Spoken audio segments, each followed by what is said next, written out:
दोस्तों, आज 9 दिसंबर हो चुका और आज का हमारा शुभ विचार कोट्स है, if you miss an opportunity do not cloud your eyes with tears, keep your vision clear so that you will not miss the next one. और इसी विचार के साथ आपको ये बता दें कि हमारा 1 दिसंबर से 10 दिसंबर तक मानवाधिकार पखवाड़ा चलता है। मानवाधिकार पे भारत के 36 राज्यों में जगह जगह कार्यक्रम चलता रहता है और हमारे बंगाल का, हमारे झारखंड में रांची में, हमारे और क्षेत्रों में मानवाधिकार पे लगातार छोटे बड़े जितना हो सकता है, जितनी उनकी चादर है उसके हिसाब से मानवाधिकार पे, ह्यूमन राइट्स पे कार्यक्रम को कर रहे हैं। बहुत सारे देशों में और सरकार भी 9 दिसंबर को, 10 दिसंबर को मानवाधिकार दिवस के रूप में मनाती है, कार्यक्रम करती है। लेकिन मेरा मानना है, मेरा कहना है कि 1-2 दिन आप अधिकारों को याद करते हैं कि हमारे मानव हैं और मानव का कुछ अधिकार है, कुछ हुकूक है, तो 1 या 2 दिन मनाने की ज़रूरत नहीं है, बल्कि हमारे हुकूक जो है वो 365 दिन सालों साल होता है।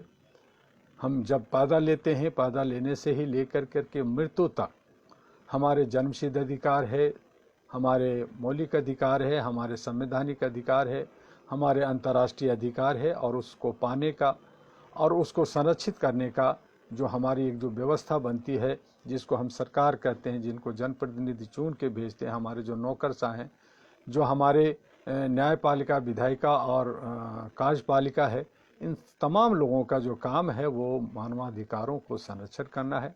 और अधिकारों के साथ साथ हमने हमेशा कहा कि न सिर्फ मानव का, बल्कि हमारे जीव जंतु हैं, हमारे जो जानवर हैं, जंगलवासी हैं, उन तमाम लोगों का जो अधिकार है उन सब का संरक्षित होनी चाहिए। जिसमें भी जीव हैं, चाहे वो पृथ्वी के किसी भी हिस्से में रहते हों, तो वो हैं। अभी हम लोग काफ़ी जो है हम विकसित हो रहा है और उस हालत में जो है चांद और मंगल पे जीव को ढूंढ रहे हैं।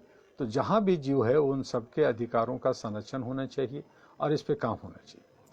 अभी जब कोरोना नहीं था, जब महामारी नहीं था, तो बहुत सारे आंदोलन चल रहे थे, अपनी अपनी मांगें लेकर के लोग आगे बढ़ रहे थे।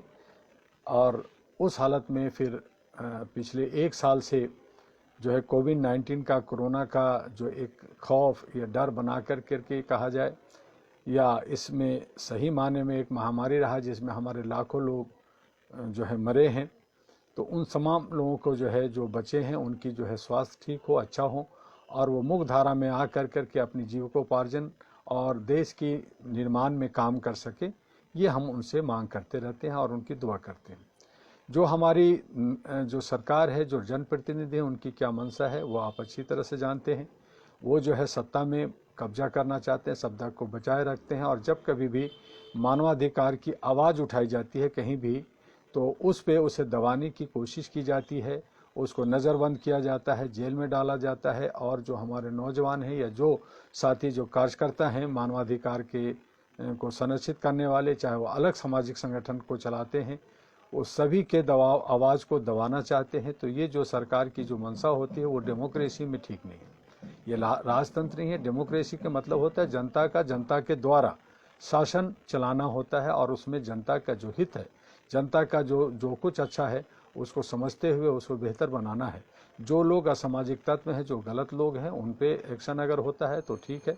कई बार हमने कहा और फिर से मैं कह रहा हूँ कि अगर अहरा, all India human rights association के भी अगर कोई कार्यकर्ता गलत काम करता है या असामाजिक काम करता है या कानून से अलग हट करके अनुशासित रहता है, तो उसे जो है दंडित किया जा सकता है, या सरकार उस पर एक्शन ले, हम उसमें कोई बात नहीं करेंगे। लेकिन हमारे लोग जो अनुशासन में रह करके मानवता को आगे बढ़ाने में जिस तरह से 34वें साल में हम लोग प्रवेश कर रहे हैं, तो ये 34 साल जो हम लोगों ने अथक प्रयास किया, जिसकी वजह से ह्यूमन राइट्स कमीशन आया, हर स्टेट के अंदर कमीशन आया, स्कूल कॉलेज के अंदर ह्यूमन राइट्स की पढ़ाई शुरू हुई और हमारे जितने भी जुडिशियल सिस्टम में पढ़ाई शुरू हुई और पूरे वर्ल्ड में इस पे बहस चलती है, हर तरह का, हर क्षेत्र का। तो ये जो अधिकारों का है, इसको हमें आगे बढ़ाना है। इस तरह से हम लोग एक ह्यूमन चैन बना करके, लोगों को जोड़ करके, प्यार और मोहब्बत के साथ हम लोग आगे बढ़ना चाहते हैं और हम चाहते हैं कि शांति प्रिय जिस तरह से हमारा भारत है वो बना रहे। आज हमारे किसान अन्नदाता अपनी मांगों को लेकर के सड़कों पे हैं। कई लोग किसानों का मौत हो गया है। अभी आज ही सुबह हमारे दिल्ली के बॉर्डर पे एक किसान का मौत हुआ जो 32 साल का था। ठंड से वो हो गया। तो इनके पे एक का मौत हो या दो का मौत हो, मौत होता है और इसके लिए जो है सरकार जिम्मेदार है, जो प्रशासन है वो जिम्मेदार है। तो उनको जो है सोचना चाहिए, चाहे हमारे होम मिनिस्टर हों, चाहे प्राइम मिनिस्टर हो। मैंने बार बार कहा कि उनको किसानों के बीच में जाकर के, उनके सड़कों पे जो बैठे हैं वहाँ पे जाकर के बैठ करके उनसे बात करें, उनको समझाएं कि अगर ये कानून से किसको फ़ायदा है, किसको फ़ायदा नहीं है, या जो भी कानून बदला जाएगा उससे कितना फ़ायदा होगा, नहीं होगा। तो ये सारी चीज़ें हैं। जो विधेयक पास हुई है, जिसको वापस लेने की किसान बात कर रही है। किसान बार बार कह रहा है कि जब आप कोई कानून बनाते हैं तो अगर किसान के लिए बना है तो किसान के लोगों से पूछना चाहिए कि ये जो है इस तरह का है और ये इस तरह से फ़ायदे होंगे या नुकसान होंगे। जो किसी भी सेक्टर, किसी भी समुदाय के लिए अगर कोई कानून बनता है, कानून बनना भी चाहिए, कानून में बदलाव भी होना चाहिए, लेकिन क्या वो जनहित में है या नहीं है, उन चीज़ों को देखना जरूरी है। उस पर बहस होना चाहिए, न कि बल्कि 4 लोग बंद कमरे में एसी रूम में बैठ करके जो फरमान, तुगलकी फरमान सुना देते हैं, वो ठीक नहीं है। तो इस पे जो है सोचने की बात है। आज हमारे किसान अन्नदाता लगातार संघर्ष रहते हैं। कुछ लोग जो है उस आंदोलन को तोड़ने की कोशिश भी कर रहे हैं, कुछ गलत तत्व भी घुस गए हैं, कुछ राजनीतिक करने लगे हैं। अंधभक्त लोग हैं, जो पट्टू लोग हैं, जो बिके हुए लोग हैं। जिस तरह से अंग्रेजों के वक्त में अंग्रेज जो हमारे देश के अंदर 196 साल शासन किया, मुगल 400 साल शासन किया, वो इसलिए किया कि हमारे ही लोग जो है बिके हुए और उनकी जो है चमचागिरी किया, उनकी जो है मुखबिरी किया, उनको साथ दिया। और यही वजह है कि हमारे देश के ऊपर बहुत सारे बाहर विदेशी लोगों ने आकर के शासन किया और बड़े हंसते मुस्कुराते हुए यहाँ से गए। और आज जो शासन कर रहे हैं उन्हीं के नक्शों कदमों पे चल करके शासन कर रहे हैं कि इनको तोड़ो फोड़ो, कमज़ोर करो, गरीब बना दो। तो ये जो मंशा है ये सरकार चलाने की, ये जो है जनहित में नहीं है, समाज हित में नहीं है, देश हित में नहीं है। और जिस किसी को भी अगर समाज और देश से प्यार नहीं है, उसके एक लगाव नहीं है, तो वो गलत काम करेगा। जिस तरह से आज औरतें जो है कहती हैं कि भाई कहीं से लाओ, चाहे वो भ्रष्टाचार करो या कुछ भी करो, लेकिन पैसा लाओ ताकि मैं गहने खरीदूं और भी चीज़ें खरीदूं, और मैं पड़ोसी जिस तरह से उसके पास कार है, उसके पास बंगला है, उसके पास बाकी चीज़ें, वो हमारे पास भी हो। ये जो एक कंपटीशन होड़ मच गई है, तो ये जो है हमारे भ्रष्टाचार को आगे बढ़ाता है। और इसी में जो है लोग लिप्त हैं कि अगर उसके पास 1 लाख है तो मेरे पास 10 लाख होना चाहिए, उसके पास 1 गाड़ी है तो मेरे पास 4 गाड़ी होनी चाहिए। तो ये जो मारामारी है, ये हमारा भ्रष्टाचार की तरफ बढ़ा रहा है और ये समाज और देश को टुकड़ा कर रहा है, विखंडित कर रहा है। हम शांति प्रिय नहीं हो सकते जब तक हम लोग जो है एक सोच करके कि हमारा ये देश है, हमारा ये समाज है, हमारे लोग हैं और हमें इनके लिए सेवा करनी है। हमें अपने को शांत प्रिय बना करके, अपने भाई बंधुत्व को बना करके, समानता को बना करके, इक्वलिटी और शांति और प्यार को बांट कर करके हम जो है may prevail on the peace of the earth ले करके, हमने इसीलिए बार बार कहा कि हम लोग आगे जा कर के जो एक 2021 और 21 से लेकर 24 तक पूरे विश्व के अंदर हम लोग घूम कर करके जो ये बातें करने जा रहे हैं कि सेव लाइफ ऑफ द अर्थ, कि पृथ्वी के ऊपर जितने भी जीव हैं उनको बचाया जाए। उनका भी हक बनता है, उनका अधिकार है जीने का, उन्हें जीना चाहिए। जो आकस्मिक है, जो हमारे जो है एक प्राकृतिक है, नेचुरल है, वो मौत को कोई रोक नहीं सकता। चूँकि जीवन और मरण जो है, हम जिस आस्था, जिस विश्वास पे भगवान, खुदा, अल्लाह और गॉड पे जो हम विश्वास करते हैं कि वो आज हमें जिंदगी दिया है, कल वो ले जाएगा, तो ये तो चलेगा। लेकिन जब तक हम जी रहे हैं, आपस में प्यार से रहें, अपने सही तरीके से रहें। ये जो हमारे जो शरीर, जो हड्डी और मांस से बना हुआ है, इसके अंदर जो एक आत्मा है, एक सोल है, उसको हम शुद्ध रखें और अपने वतन से, अपनी ज़मीन से प्यार करें और इसी प्यार को आगे बढ़ाते हुए हम आगे बढ़ें तो हम बेहतर होंगे। और तब जा कर के ये मानवाधिकार की जो हम लोग मानवाधिकार की जो दिवस मनाने की बात करते हैं उसको मना। जिस तरह से भारत के अंदर अभी हमारा कोई राष्ट्रभाषा नहीं है, राजभाषा हिंदी है उस पर, लेकिन बैंकें हैं, ये सरकार कहती है कि राष्ट्रभाषा हिंदी, राष्ट्रभाषा। अरे मेरे भाई, सबसे पहले एक राष्ट्रभाषा घोषित करो, राष्ट्रभाषा घोषित नहीं है। उसी तरह से हमारे जो भारत के जो जनता है, सारे लोग जो है बड़े खुश होते हैं कि हम 15 अगस्त को जो है स्वतंत्रता दिवस मनाते हैं, झंडे लेके उछलते हैं, बड़े सारे फंक्शन करते हैं, मिठाइयाँ बांटते हैं, लेकिन उनको नहीं पता कि हम आज़ाद नहीं हैं और भारत के नागरिक को झंडा फहराने का या अपने कार पे या अपने घरों पे लगाने का भी अधिकार नहीं है। 172 एक्ट के अंदर आपको 2 साल की सज़ा हो सकती है अगर सरकार चाहे। कई जगह छोड़ देती है, चलती रहती है, लेकिन ये सिर्फ सरकार जो सत्ता में है, जो अंग्रेज़ों के नियमों के अनुसार जो वो जो है झंडोत्तोलन करते हैं, कार्यक्रम करते हैं, वहाँ ही वो जो है एक राष्ट्रीय झंडा का जो हमारा तिरंगा है उसको फहरा सकते हैं। जनता को ये अधिकार नहीं है। तो ये सारा इसलिए है कि चूँकि ये 99 साल के लीज पे भारत है और हम लोग जो है ना हमारे भारत के अंदर कोई राष्ट्रभाषा है, ना हमारे जो है देश आज़ाद है। इसे बहुत सारी खामियां हैं। और ये जो 544-45 हमारे जो मेंबर ऑफ पार्लियामेंट है उसमें भी 2 अंग्रेज, दो जो है क्रिश्चियंस को नॉमिनेटेड होते हैं, उनको रखना ही होता है, उस पर कोई चुनाव नहीं होता। और 542 जो है पे चुनाव होता है और उसमें 272 लोग जीतते हैं। उसमें से एक नेता जो पहले से ही घोषित हो जाते हैं कि मैं नेता हूं और मैं प्राइम मिनिस्टर बनूंगा। तो ये जो परिपाटी है ये लोकतंत्र का ये मजाक है, माहौल हम समझते हैं। तो क्योंकि जब चुनाव होता है तो जितने भी जनप्रतिनिधि भारत के अंदर 542-544 होते हैं उनको मिल करके और 256 जो राज्यसभा के उनको सभी को मिल करके फिर से एक चुनाव होनी चाहिए। जो देश के प्रधानमंत्री कौन होगा या जो हमारे क्षेत्र के अंदर एक प्रधानमंत्री या 2 प्रधानमंत्री बनाए या उप प्रधानमंत्री बनाए तो उसकी चुनाव होनी चाहिए। राष्ट्रपति का भी पूरे भारत के अंदर जनता के द्वारा चुनाव होना चाहिए, क्योंकि जनता किस राष्ट्रपति चाहता है उसको होना चाहिए और उसको एक अच्छा खासा पावर होना चाहिए, न कि रबर स्टाम्प होना चाहिए। तो इस तरह से हमारा देश का जो सिस्टम है वो अंग्रेज़ों के वक्त में जो संविधान बना उस वक्त जल्दी जल्दी में अंग्रेज़ों को भगाया गया और जल्दी जल्दी में संविधान बना, बहुत अच्छा बना। उसमें बाबा अम्बेडकर हों या 36 लोग हों या और लोग हों, उन पूरी कमेटी ने जो प्रयास किया वो बेहतर किया, लेकिन उसे और बेहतर और सुगम करने के लिए और आज के मांग के हिसाब से, आज जो हम भारत में रहते हैं उस मांग के हिसाब से करना चाहिए। चूँकि एक व्यक्ति का जो एक एवरेज अब उम्र जो हो गया है 60 साल है या 65 साल है या कोई 70 साल भी जी लेता है, और उसमें जो है उनको पढ़ना होता है, उसको परिवार चलाना होता है, फैमिली चलाना होता है, और फिर वो बुढ़ा होता है तो फिर वो जो है जब उनको पास अकल होता है, जब उनके पास ज्ञान होता है तो वो रिटायर कर जाता है। तो इस तरह से ये सारा मिला करके जो आने वाले जनरेशन है, तो इस तरह से आज हमारा भारत जो है 74 साल की आज़ादी को झेल लिया। इसमें न जाने कितने हमारे जितने आज़ादी के दीवाने थे, जिन्होंने आज़ाद देश को कराया था, जिसके लिए लड़े थे, वो आज कोई भी जिंदा नहीं है। उनके जो बच्चे हैं, उनके जो आगे हैं, उन लोगों को जो सबक मिली है, जो माँ बाप से सीखे हैं, जो अपने पूर्वजों से सीखा है, जो किताबों में है, उनके माध्यम से, और हमारे पास जो एक्सपीरियंस है, जो हमारे पास अनुभव है, उन तमाम चीज़ों को लेकर के भारत को आगे ले जाना चाहिए। और तभी जो है भारत का सही माने में अभ्युदय हो सकता है, नया भारत बन सकता है, एक विशाल बन सकता है। हम इस नहीं कह सकते कि अखंड भारत हो सकता है, क्योंकि भारत का विखंडन बहुत सारे देशों में हो गया। उसमें पाकिस्तान बना, बांग्लादेश बना, नेपाल रहा, तिब्बत हुआ, उसके बाद में जो है ईरान तक, हमारे ईरान इराक तक हमारा अखंड भारत था। तो ये जो अफ़गानिस्तान हुआ, तो कई ऐसे देश अलग अलग हो गए।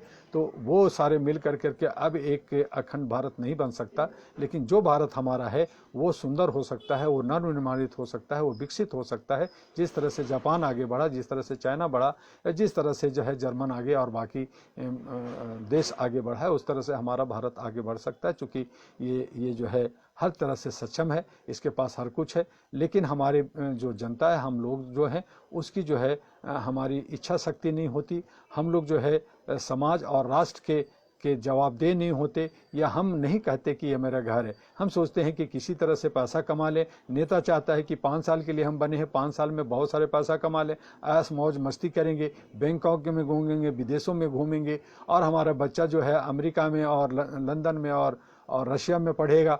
तो इस तरह से जो हमारी जो सोच है वो जो है हमें विखंडित करती है, कमज़ोर करती है। इसलिए सबसे पहले हमें मन स्थिति को ठीक करना होगा और अपनी सोच को आगे विकसित करना होगा। इन तमाम बातें, बहुत सारी बातें होती हैं, बहुत सारी दिल करता है आपसे बात करने का। कल और आज हम लोग जो है मानवाधिकार दिवस मना रहे हैं। आप सब लोग भी अपने अधिकारों के लिए, जो हमारा जन्मसिद्ध अधिकार है, हमारा मौलिक अधिकार है, जबकि सरकार तो आपका मौलिक अधिकार भी छीनना चाहती है और वो कहती है कि जो मौलिक अधिकार वो सरकार के अधिकार है, जो हमारे जो संवैधानिक अधिकार है वो सरकार के अधिकार है। हमारे जो विश्व ने बनाया है हम उसको नहीं मानते, वो माने, उसमें भी खामियां हैं। तो बहुत सारी ऐसी बातें हैं जो सरकार में चली जाती है, हालांकि जनता के बीच से ही जाती है। हमारे ही कहीं ना कहीं भाई और बहन ही जो है जनप्रतिनिधि बनते हैं, हमारे ही भाई बहन नौकरशाह बनते हैं, चाहे वो ब्यूरोक्रेट्स हों, चाहे वो जज हों, चाहे वकील हों, चाहे कोई भी हों, चाहे डॉक्टर्स हों, इंजीनियर हो, वो हमारे ही बीच से, हमारे गांव, हमारे मोहल्ले से जाते हैं। लेकिन वहां जाने के बाद न जाने क्या हो जाता है, क्या उनकी सोच पैदा हो जाती है कि वो अपने आप को एक अलग ग्रुप बना करके कहते हैं कि मैं सरकार हूं और तुम लोग जो है शोषित, दंडित और वंचित लोग हो और तुम लोग जो है गुलाम हो और गुलामी की तरह जीते हैं। जिस तरह से आज, जैसा कि मैंने पढ़ा और काफ़ी जगह पे लेखों में पढ़ा कि हिंदू जो शब्द है गुलाम है, तो मुगल या अंग्रेज जो है वो हिंदू कहते थे, यानी अपने गुलाम को हिंदू कहते थे। और ये जो लोग जो अब शासन कर रहे हैं, जो अपर कास्ट के लोग हैं, जो बहुत सारे ऊपर हैं, वो लोग जो है भी बाहर से आए और उनके भी जो वंशज जो या उनके जो जीन कहता है कि वो बाहर के लोग थे। तो यहाँ के जो मूल निवासी हैं, यहाँ के जो आदिवासी, यहाँ के जो दलित हैं, यहाँ के शोषित हैं, वंचित लोग हैं, वो लोग जो है एकजुटता नहीं है और उनको भी कहा जाता है कि भाई तुम जो है सब हिंदू हो। तो हिंदू के मतलब है कि तुम गुलाम हो। तो गुलाम की तरह से उनको जोड़ करके उनको गुलाम कहते हैं, गुलाम हो और तुम भी गुलाम, मैं भी गुलाम। उनके बीच में जो है इस तरह का जो है वो शतरंज का खेल खेलते हैं, गोटी गोटी खेलते हैं। तो इस तरह से हमें आपको तोड़ कर करके, कमज़ोर कर करके, और वो कमज़ोर हमें और आपको ही नहीं करते बल्कि खुद को भी वो कमज़ोर करते हैं। कहते हैं कि जो आदमी जिसके लिए गड्ढा खोदता है वो गड्ढे में खुद भी गिरता है। तो जो लोग ऐसा करते हैं वो खुद भी गिरते हैं। और इस तरह से जो है भारत का विकास नहीं होता, समाज का विकास नहीं होता। जगह जगह गंदगी। हम स्वच्छता की बात करते हैं, देश के प्रधानमंत्री भी स्वच्छता पे जोर लगाए, उन्होंने बहुत अच्छी बातें की, उन्होंने सुलभ शौचालय के लिए कई काम में उन्होंने बहुत अच्छा काम किया। लेकिन उसके आड़ में जो कॉर्पोरेट हाउस को आगे बढ़ाया गया, उसके आड़ में जो कुछ चंद एक ग्रुप को आगे बढ़ाया गया, बाकी लोगों को गरीब किया गया, बाकी लोगों को कमज़ोर किया गया, तो ये जो है सही नहीं हुआ। तो कुछ चीज़ें, योजनाएं तो अच्छी रही, लेकिन उसका जो इम्प्लीमेंटेशन, उसका जो दूसरा पक्ष था, उसको जो संभालना था वो नहीं संभला। और यही वजह है कि आज सरकार जो है वो विरोध का सामना कर रही है। और उनको समझना चाहिए, वो जनप्रतिनिधि हैं, उनको सोच रखना चाहिए। पिछली सरकार ने कितनी सरकार 74 साल में जो सरकारों ने जो गलत किया, क्या किया, नहीं किया, उस पे ज़्यादा ना सोचते हुए, और जो सरकार अभी है या आने वाला है, या जो विपक्ष में है, या जो नेता बनना चाहते हैं, या जो आज 5000 पार्टियां हैं, या जो 42 लाख जो NGO हैं, जो बार बार मैंने कहा, ये सभी लोग अगर समाज और देश के हित में सोचें, समाज को आगे बढ़ाने का सुंदर बनाएं, तो समाज बड़े सुंदर होगा। देश अगर सुंदर होगा, देश का मान अभिमान, हमारा झंडा हमारा ऊंचा रहेगा, तो वो जो है फिर हमारे और आपके परिवार जो है भी खुशहाल होंगे। हमारे बच्चे बच्चियां, हमारे घर के जो परिवार है वो भी एक समाज का हिस्सा है, हम भी एक समाज के हिस्सा है। तो हम लोग भी आगे बढ़ेंगे और सुंदर रहेंगे। जिसका लाइफ आज मान लीजिए 60 साल है या 70 साल है, तो अगर वो ठीक ठाक रहेंगे, अच्छी सोच रहेंगे, अच्छी मिलाप में रहेंगे, तो हो सकता है कि उनकी 5 साल और 10 साल की लाइफ और बढ़ जाए और वो अच्छे तरीके से रहें। जो कुंडन में वो जो है अपने कूढ़न में, वो जो परेशानियों में, वो जो तकलीफ में जीते हैं, वो तकलीफ कम हो सकती है। तो हम लोग कोशिश करें कि दूसरे की जो तकलीफ है वो तकलीफ को कम करें। अगर उनकी तकलीफ दूर होगी तो हमारी भी दूर होगी। और इस तरह से हम लोग जो है स्वस्थता में रहेंगे। हमें अच्छा दूध, अच्छा हमें फल, अच्छा हमें सब्जी, अच्छा हमारे जो है अनाज और हवा भी हमें मिलेगा। मुफ्त हमें धूप मिलता है, विटामिन डी मिलता है, हम उसे भी नहीं लेते, चारों तरफ से घेर लेते हैं और एसी में रहना चाहते हैं, जिससे हमारी हड्डियां भी कमज़ोर होती हैं, दुनिया भर की बीमारियां होती हैं। तो हमारे जो भगवान है, हमारा जो प्रकृति है, उन्होंने जो हमें मुफ्त में जो है सूरज की किरणें, सूरज जो है दी है। अगर सन ना हो, जिसे हम बाप कह सकते हैं, तो अगर सन न हो तो अंधेरा हो जाएगा और चारों तरफ जो है महामारियां होगी और हम जो है एक अंधे की ज़िंदगी क्या होती है आप समझ सकते हैं, तो उसी तरह से एक सूरज की कीमत क्या है वो आप अच्छी तरह से समझते हैं। उसी तरह से आज हमारे बीच में हवा है, हवा भी शुद्ध हो रहा है, उसे शुद्ध होनी चाहिए। हमारी जो है समुद्र है, नदियां हैं जिसमें पानियाँ जो है कल कल छल छल स्वस्थ होनी चाहिए। हमारे उसके अंदर में जो मछलियां हैं, उनके अंदर जो जीव हैं वो भी सांस अच्छे से ले सकें। वो भी चूँकि आप ही ग्रहण करते हैं, भोजन के रूप में आप उसको खाते हैं, पानी आप पीते हैं, और जो है खेतों में पानी जाती है, उससे फल सब्जियां और हमारे अनाज उगते हैं, तो उसमें जो कीटाणु और जो गंदगियां जाती है, जो हमारे आपके पेट में जाता है, जिससे तरह तरह की बीमारियां और महामारियां फैलती है, तो इससे जो है स्वच्छता पे ध्यान देने की ज़रूरत है। और अनेकता में हमें एकता को कायम करना है। इसी के साथ हम आगे बढ़ें, और आने वाले कल 10 दिसंबर को आप 1 बजे हमारे फेसबुक पे जरूर आइए, क्योंकि हम लोग मानवाधिकार पे बात करेंगे, मानवाधिकार को सेलिब्रेट कर रहे हैं। कल एक जो है ह्यूमन राइट्स पे बुकलेट है उसका लॉन्च करेंगे, और हमारे जो है अहरा ग्लोबल का ऑफिस का भी निर्माण चल रहा है उस पर, तो वो हम आपको फिर बताएंगे कि हमारी शुरुआत हो रही है, लेकिन उसमें भी बहुत सारे समय लगेगा उसको तैयार करने में, तो वो हमारी बात होगी। और उसके जस्ट बाद ही 1 बजे से 1:30 बजे तक आधा घंटे हम आपसे बात करेंगे, और उसके बाद में 2 बजे से हम आपको यूट्यूब पे फिर दोबारा आएंगे, जिससे हम बाकी चीज़ें जो बची होगी या उसी को हम रिपीट करें, तो हम यूट्यूब पे भी आएंगे। आप कल हमसे मिलिए 1 बजे। आपका डॉक्टर एम दुआ, अहरा और NP का राष्ट्रीय अध्यक्ष। जय हिंद, जय भारत, नमस्कार।